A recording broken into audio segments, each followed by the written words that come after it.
Senator, so I'm afraid my Latin isn't as good as yours. However, I'm agnostic about what term is used. Fetal life, unborn life, prenatal life. I'm happy to use any of those. I happen to have used fetal life here for the purposes of just using that word. I don't have any problem with using a different word. In terms of care for the unborn, to use the term that I take it you prefer, I think the point that I made repeatedly throughout my written submission and my oral submission, and I take it you've seen the longer submission I made as well, is that it would be open to the Oireachtas to pursue the legitimate aim of preserving unborn or fetal life, and within that to then determine how the Oireachtas considered this question of care ought best to be engaged and pursued. But there would be a limitation on that, and the limitation would be the rights of pregnant persons. So this is, as you'd appreciate, the distinction between treating preservation of fetal life as a constitutional value and between giving a right to life to the unborn. And this, it's more than, as you know, a technical distinction in terms of then how the law would play out.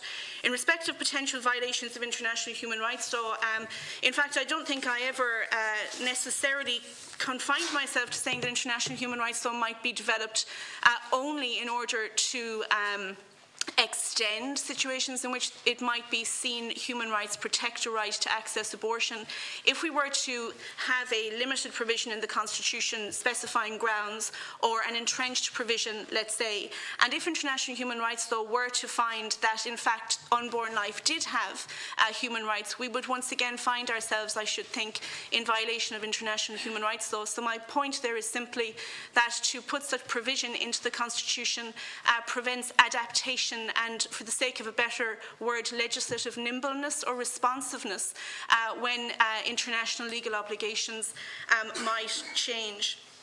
As you'll know, after Vaux against France and ABC against Ireland, in fact, there isn't a clear position in Strasbourg yet as to whether or not fetal life does enjoy convention rights. But there is a clear view that where a national legal system provides for access to abortion, it must have in place a system that makes that access truly accessible and makes the right operational.